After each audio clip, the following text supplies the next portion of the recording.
Through 100 games so far this season, a whopping 42% of all field goal attempts have been from beyond the three-point line. A 42%.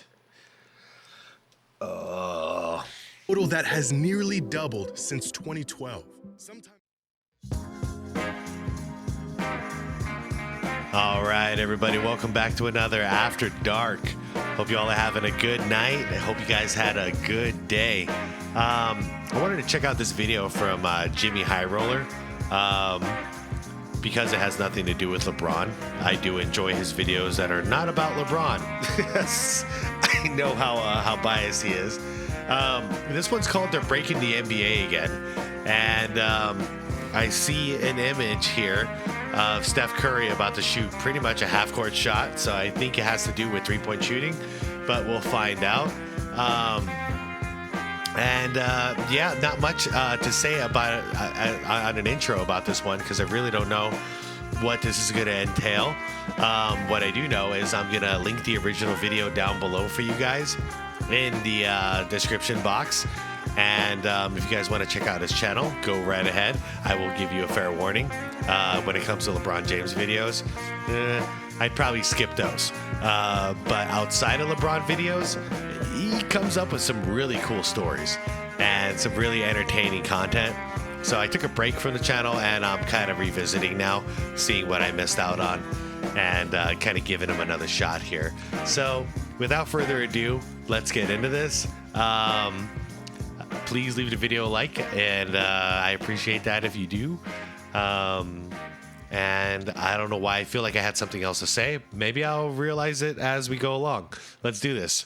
Over the last decade, three-pointers have taken over the NBA. The shot transformed from a gimmick so underutilized that the league had to move the three-point line closer to the hoop just to incentivize teams to take more, to a shot that now determines the outcome of many games. But after an entire era of seemingly exponential growth, recently the barrage of three-pointers appeared to stabilize. In fact, the league had become so saturated with threes that the scales had flipped and two-pointers became slightly more valuable than three-pointers. Yeah. Just like anything else, something that was good and effective, but only up to a certain point. And that point had been reached. Good. The shot was pushed to its fullest extent, and the three-point revolution had met its inevitable conclusion.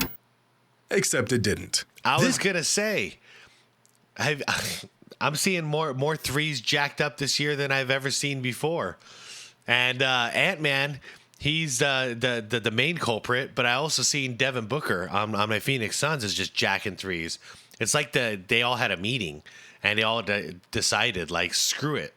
Let's push it even further, which is why this has been the hardest season for me to watch any games, guys. I'm really struggling watching any basketball right now because it's so many threes. I hope he breaks it down. I want to see what the numbers are. This season, teams across the NBA are shooting more threes than ever before. I thought Some teams with the majority of all of their shots being taken from beyond the arc. A new generation of stars more trigger happy from three than the players that came before. Yeah, that's a problem. Did you from see beyond that? the arc. A new generation. Did you see that? 8 for 16. I mean, that's good. That's lights out, man. But why? Why is Wemby shooting 16 threes? Of stars more trigger happy from three than the players that came before them, and games that feel like one long three-point contest. Is the NBA on a path to being a league featuring exclusively long balls, layups, and nothing else?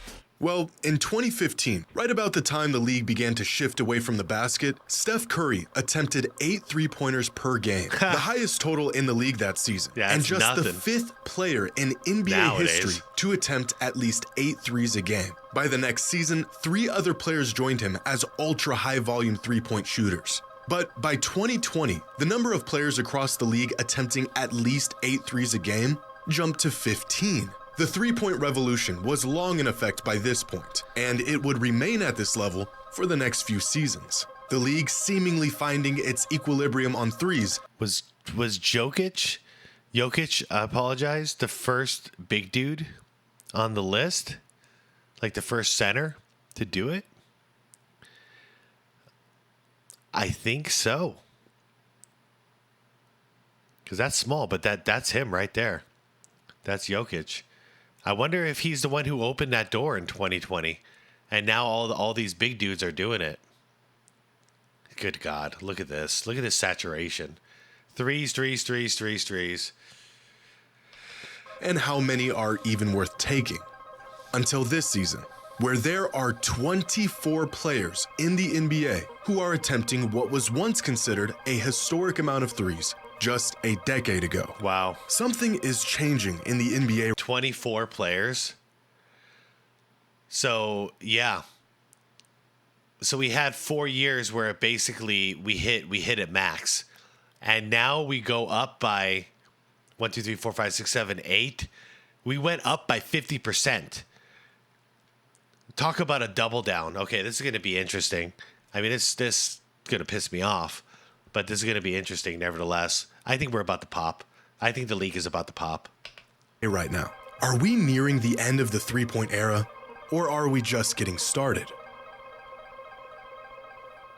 Do we need a 4-point shot at this point? Today's video is brought to you by SeatGeek. The NBA season is heating up. Your favorite artists are on tour, and y'all are gonna need some tickets. Now, you guys have used my promo code so much that SeatGeek wanted to hook you up with a new promo and a new special offer, and it's the best one yet. Oh, yeah? For the rest of the season, everyone who uses code Jimmy10 will get 10% off any tickets on SeatGeek. Whether you're new to the app or you've been using it for years like me, code Jimmy10 is good for 10% off any order on SeatGeek. All right, that's Just pretty get into legit. the app, find the best tickets for you by using their color-coded seating map, punch in the promo code, and you're done. Take advantage of this deal while it's still around. Download the SeatGeek app and use code Jimmy10 for 10% off any order.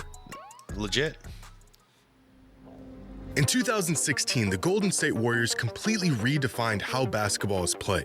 For the first time, a team that centered their offense around the three ball proved that it can be a championship-winning strategy. And they weren't just a three-point oriented team, they were the three-point team. They bucked age-old notions of what great basketball could look like, their star duo named after their shooting abilities. Yep. The most influential team of our generation. That season, the Warriors shot 31.6 three-pointers per game, the second most of any team in league history and by far the most of any true championship caliber team. This season, every single team in the NBA attempts more threes a game than the 2016 Warriors did. That's why I know there's a lot of Steph Curry haters because, I mean, I'll be fair. What he did changed the entire game. However, it's not his fault. He was playing his own game. It's not like he forced the rest of the league to copy him, but everybody ended up copying him. Here we are 8 years later, and yeah, this chart shows it all. Look at this. Look at this. So the Nuggets are taking the least amount. Their influence reshaping the league far more than anyone could have. Sorry. Suns are really high up there. Yeah, we're shooting way too many threes. Between Beal, Booker, and KD, whenever they're healthy enough to play, that is, they're just chucking threes like crazy. And I miss Booker being a mid-range assassin, more like Kobe Bryant. And now he's kind of just becoming a perimeter player, and I'm really disappointed because he really did excel in the post. Thunder, Magic, Mavericks. Where are the Lakers at in this? Lakers are close to the bottom. Interesting. Anticipated. But teams aren't just shooting more threes than ever before. They are approaching the point where the majority of all shots taken in a game are three-pointers. It's sick. Here's a game between the Hornets and the Celtics. And with 10:36 left in the third quarter, Jason Tatum attempts a three. The Hornets come back and attempt a three as well. Celtics turn it over, Hornets attempt a three. Good Lord. Celtics come down and attempt another three.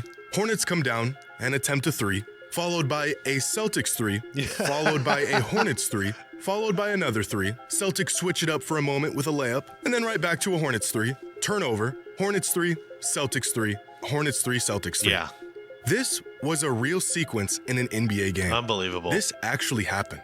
A 4-minute stretch where both teams combined for nearly 14 consecutive three-point attempts if it wasn't for an easy layup at the rim. This is insane, and it's not even out of the ordinary this season. Yeah. This is why it has become so difficult for me to watch even like a quarter of basketball right now in a live game. And I keep tricking myself sometimes. I get excited and then, I kick back, crack open a beer or something and start watching a game. And then within the end of the first quarter, I'm so bored. There's no action. It's just run the ball up the court, chuck a three. On the other side, chuck a three. And this is the proof. It's not just in my head. It's really that boring. Here's another sequence between the Celtics and the Knicks. Now, this was already a blowout, so you never know what you're going to get in these situations. Yikes. But how about 132. a three ball followed up with a turnover, another three ball, and another three ball, and another three ball, another turnover, three ball. They're up by 20-something points. Why are they still chucking threes, man? Like, what? Turnover, three ball. Oh, look, there's a layup. And then back to another three ball, and a turnover, and a three ball.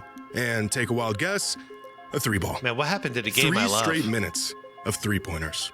8 from the 3 Celtics minutes? alone. Hold up. 3 straight minutes 3 straight of minutes. three-pointers. 8 from the Celtics alone. And they missed all 8.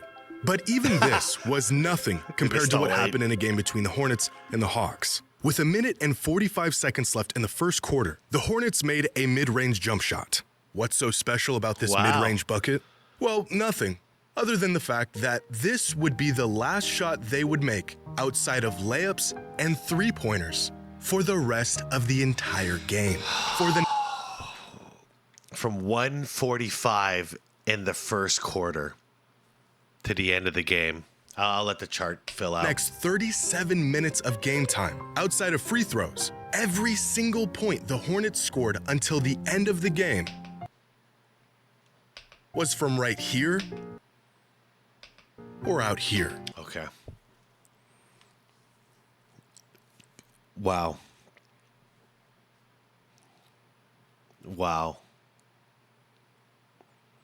This is so bad, you guys. All right. At least I know it's not just me. And then viewership numbers are just tanking right now this season. And it makes sense because I have a basketball YouTube channel and I can't force myself to watch these games. So somebody who doesn't have a YouTube channel like me, why? Why would they view in? Because you might check in and then get bored after a couple of minutes because it's like three-pointers and layups. Nothing is happening anywhere in here. No action is happening. Guys, how did it get this bad? In fact, throughout this entire game, the Hornets scored 120 points. Only 4 of them came from a shot that wasn't a three-pointer, a layup, or a free throw. Son of a Has the complex, bitch. rich, and diverse game that we love truly been reduced to this? Yeah. It certainly feels that way at times. Through 100 games so far this season, a whopping 42% of all field goal attempts have been from beyond the three-point line. A 42%.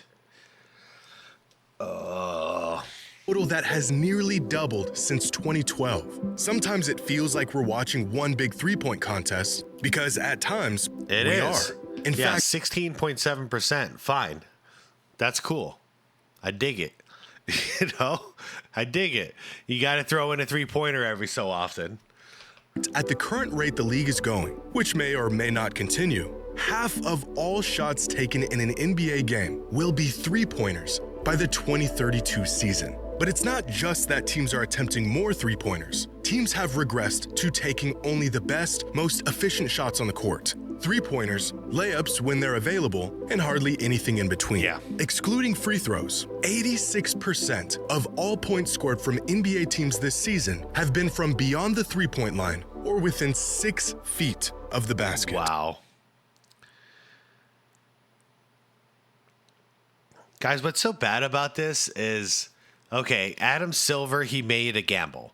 His gamble was players want to see more scoring. I understand that. I get the thought process there.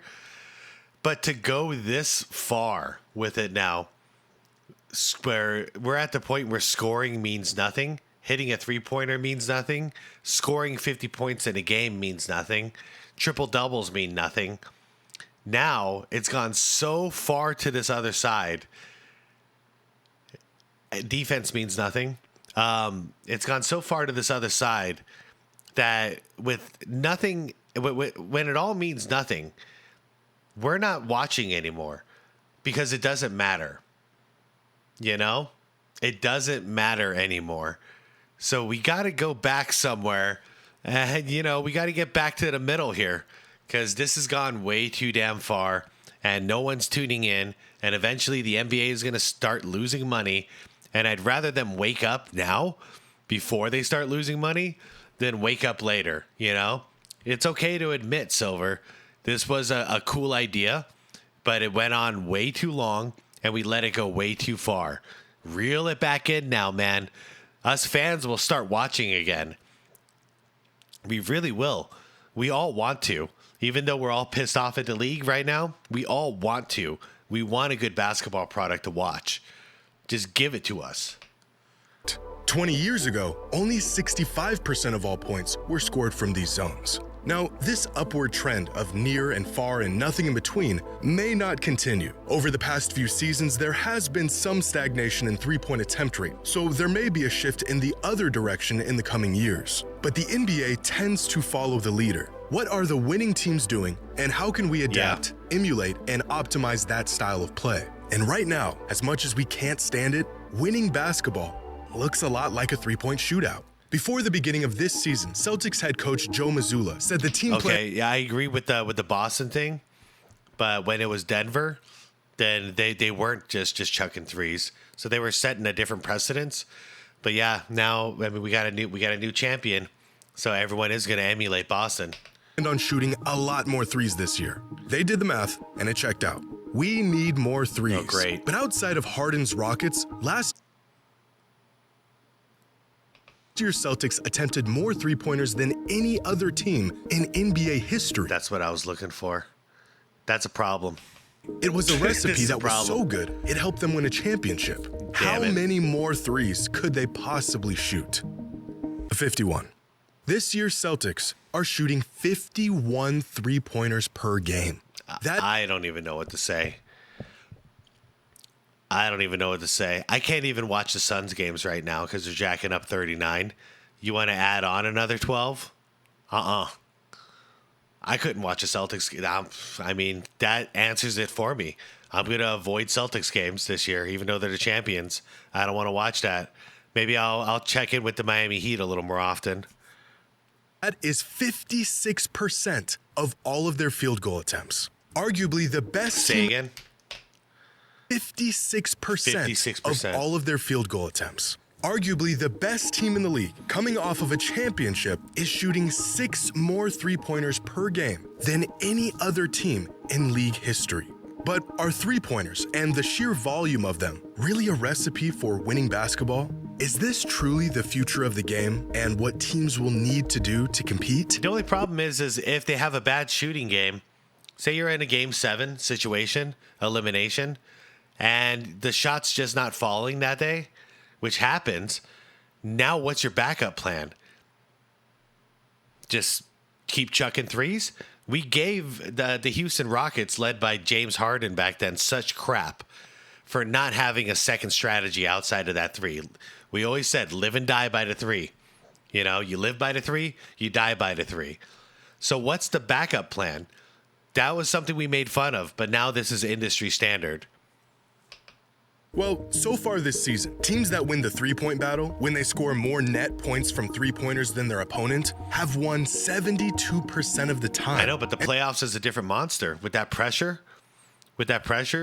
it hits differently. And this one metric has been more indicative to winning than just about any other. Yeah. Last season, there was an 85.6% correlation between three-point percentage and winning percentage, the strongest correlation between the two variables in NBA history. Make more three-pointers, greatly increase your odds of winning the game. But that's pretty obvious. Of course, making more threes will better your odds. We have seen massive underdogs win games by pouring in three-pointers and hitting more than they probably should have. Will teams eventually reach the threshold of three-pointers that are worth taking in a game? Or is the shot just so valuable that we will inevitably see a league that finds no value in taking any shot outside of the long ball? There must be a sweet spot between shooting exclusively threes and no threes, where we will eventually see the limit of good, viable three-pointers. Oddly enough, the league may have already met that limit. As previously mentioned, three-pointers used to yield more points per shot than two-pointers for many years. Teams eventually figured this out and they capitalized on it. But this inadvertently led to two-pointers becoming more valuable. As teams focused their defensive efforts on stopping the three ball, they got spread thin, the rim opened wide up, offenses got rid of long mid-range jumpers, and for the first time in over 3 decades, two-pointers produced just as many points per shot as three-pointers. Nobody knows how to defend it anymore. Throw Michael Jordan, like prime Michael Jordan, into this league right now, he'd get anything he wants, any point, because they don't know how to defend somebody who's going to play in the mid. We know if or when teams are shooting too many threes? Well, intuitively, it would be at the point where three-pointers lose their statistical advantage over twos, which has already happened. The problem of too many threes has already statistically corrected itself. But despite this, the Celtics and many other teams are committed to shooting more threes than they previously did. They are aware of the data, and they still decided that upping their three-point rate is the answer. Steve Kerr has said that it would be hard for the Warriors to compete without shooting a high volume of threes. Mike Budenholzer said he thinks the sport is in a good place, and that threes create more space to be more athletic and dynamic going to the basket. What? Athletic and dynamic going to the basket because there's zero resistance? Okay, that's good for the... It's a good thing. I would say our sport is in a good place. The range and skill of how these guys play, I think it creates more space to be more athletic and dynamic going to the basket. Like a dunk contest, then, because there's no resistance. I can't disagree more, because it doesn't matter. It doesn't mean anything if there's no resistance. And that threes create more space to be more athletic and dynamic going to the basket. Devin Booker, a player who utilizes and values the mid-range game as much as any player in the league, said the volume should be up. Attempting the three-point shot, not even making it, stretches out the defense and opens up better looks throughout the game. Oh, great. So it's not just he's being told to do it. He wants to do it. Kobe would be a little disappointed in you, Devin. Like, you were carrying that torch a little bit, but, with the mid-range, keeping it alive. Teams know that the two-pointers today aren't as valuable as they are in spite of threes. Two-pointers today have become so valuable because of threes. As Devin Booker stated, even when they aren't going in, the spacing and ball movement that three-pointers provides to teams creates an incredible advantage compared to any other shot. In fact, it's no coincidence that points per shot on two-pointers began to climb rapidly at the same exact time as the three-point revolution. Yeah, but this is comparing two-pointers versus three-pointers, but we're still skipping out the entire mid-range. It's either layups and dunks or threes, like he stated in the beginning. So, yeah, stretching out the court like that gives you zero resistance to go to the basket, a.k.a. look at LeBron James's game. That's how he's scoring all of his points right now, because he just barrels into the basket with very little resistance and gets a layup or a dunk. That's not exciting. It's not exciting that way. Mid-range and then in and out from there was very exciting because it was more of a battle, a tug-of-war. Force teams to guard the three, you also force them to give up the two. This whole time, we've been watching these games thinking teams are shooting way too many threes. And all along, they weren't just shooting threes because they're worth more points. They've been shooting more threes to create more points in other areas. The direct benefits if you think about this play right here, and of all this stuff, I've been covering reacting to a lot of old school basketball and actual games and highlights. If you think about this, He's about to get past his guy, right? many threes. Wait. And all along, they weren't just shooting Boom. threes because Okay. Now, in all those games that I was reacting to, you would have had 2 to 3 more guys for him to get through in order to get to that rim. But what's going on now? they're worth more points. Nobody. Nobody's there. Zero resistance. It doesn't hit as hard as it used to, you guys. It just doesn't hit nearly as hard as it used to. Jordan going to the basket has to get... Now, he's got a double team already on him by the time he's on the perimeter. Has to split the defense. And then after that, he's got 2 big guys waiting for him to contest him at the rim. Now, when Jordan would complete those shots, and one, for a 3-point play, that's what made it so amazing. Was he literally just took on 4 players and got hit on, multiple times on his way to the basket and up in the air. This, it might look cool because he's going to fall, but that's it. All he had to do is get past one dude.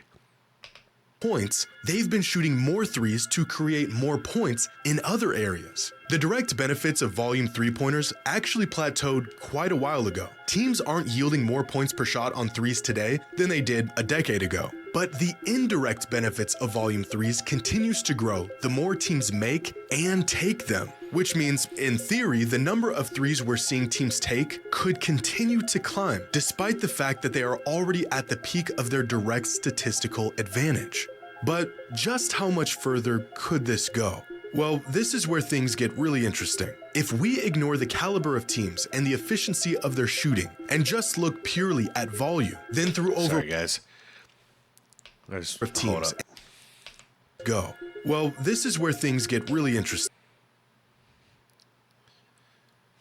So much space. If he misses this, who's getting the rebound? There's no out there. Look at this. No one's getting the offensive rebound.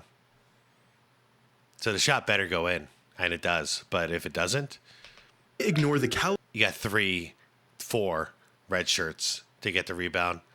Everyone is so spread out. No one's even in position for an offensive board. Man. Caliber of teams and the efficiency of their shooting and just look purely at volume. Then through over 150 games so far this season, teams have found by far the most success when they shoot somewhere between 46 and 52% of all of their shots from beyond the arc. This season, when teams put up a three-point attempt rate between 46 and 52%, they have won over 70% of the time. Meanwhile, teams that shoot at a rate outside of this hypothetical sweet spot have won just 48% of the time, which means despite as many three-pointers teams are shooting, statistically, they may still not be shooting enough. And this isn't going to work in my favor. The teams who are shooting the least amount of threes are not winning very much. And then you got the teams that are shooting way too many threes aren't winning either. So 46 to 52% is the sweet spot. And that makes me want to vomit. And it may only be a matter of time before teams use this information and slowly creep towards this rate of 50% of all of their shots consisting of three-pointers. No thanks. Last week, Nick Wright had a great monologue discussing the advantages of volume three-point shooting and how teams who can design an effective offense built around them have an incredible statistical advantage. The league needs to change some rules. They have finally figured out it's not only that 3 is worth more than 2, it's that 3 is worth a lot more than 2. Because there is a 50% premium on three-point shots, the smart way to play is probably what the Celtics did on opening night. Shoot 60 of them things. That is the best strategy. That is also terrible television. It is. And I love the league. I love it. But this is not sustainable. At its core, the NBA is at its best when dudes are flying over people, meeting them at the rim. Hanging out at the three-point line, hoisting 30-footers is not good TV. And you are going down a path where the games are less compelling television and the fans are worried, do the players even care? It's just a warning to a league I love. Yeah. You are playing a dangerous, dangerous game. Wow, okay, that's the first time I've ever agreed with this weasel right here. I never agree with him on anything, but I agree with him on this because I guess we both enjoy the same sport. and we see the same problem. Yeah, it's I just can't believe how far it's gotten, and shoot, nobody wants to watch this. Like nobody wants to watch it this way. I'm just in absolute disbelief that this is where we're heading. Here's a solution, and it's a crazy one. Eliminate the 3-point shot. No more 3-point. Everything 2-point. Doesn't matter where you shoot it from. 2 points. Huh? I don't know. It's drastic, but it would sure change this crap. At that point, you're encouraged to go to the basket. You're encouraged to shoot the ball closer. It'll be more like what a battle sequence would be, which is what sports is simulating to begin with, a battle.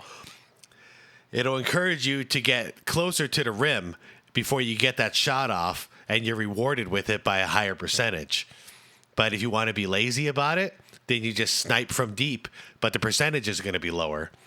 I'm just thinking about football now. I'm thinking about American football, the NFL. And it's 6 points for a touchdown, no matter how you get it. So if you're bumping and grinding, and running the ball every play, 6 points. If you have a Hail Mary, deep ball, 6 points. And right now it'll be like, I think we'd see a lot more deep balls in the NFL if they got 50% more points. So say it was 6 points for a run-in touchdown, but it was 9 points for, say, any completion that was further than a 20-yard completion that led to a touchdown. We'll give you 9 points for that. This is kind of how I'm starting to think as of watching this video. I think we should just go back to how it was like 50 years ago. No more 3-point shot. 2 points. 2 points per bucket. It's just a warning to a league I love. You are playing a dangerous, dangerous game. Yeah, we don't want to watch this. What the Warriors did in the mid-2010s broke the game of basketball, then teams today are eviscerating it. They have essentially cracked the code. Decades of experimenting with different schemes and offensive designs and player personnel through trial and error has led teams to the correct answer. Nothing beats a bunch of good looks at three. It may not be pretty. It may lack the nuance and diversity that we used to see in the league, but it has been proven to be the most effective method of winning basketball games. How much further can this possibly go? Well, fortunately, there seems to be an upper limit to the ideal volume of threes before the returns become diminished. That limit is probably about 50%. Unfortunately for us, the NBA is still nowhere near that limit. Yeah, unfortunately for damn sure.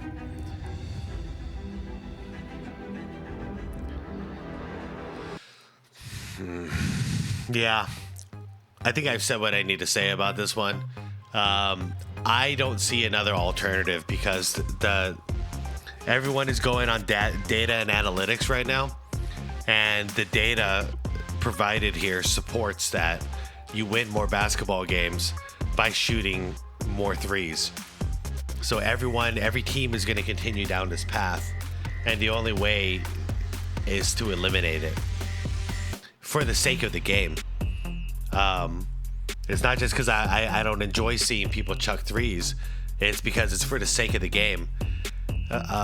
Eventually, yeah, we're talking 50% 3-point ratio, and then the other 30 to 40% is all just at the rim, which is just a one-on-one. You beat your guy off the first step, and then you dunk the ball. Like, that's the whole NBA product now. There's nothing else to it.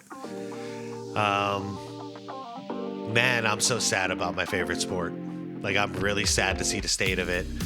And I've been wondering why this year.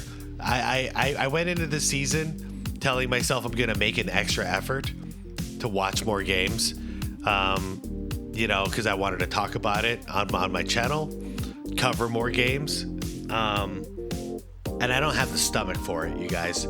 I keep trying, but I can't sit down there for 2 hours and watch this crap. I can't. I can just watch a couple minutes of it, and then I get bored.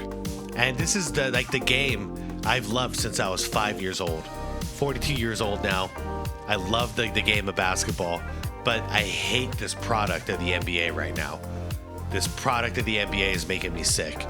So we need a change. We need to fix it. And I also feel like by me not watching right now, I'm voting with my wallet. Because if the ratings tank and it's a clear connection, well, we're shooting more threes than we ever have this season, and the ratings are the lowest they've ever been. Okay, now it's time to make a business decision.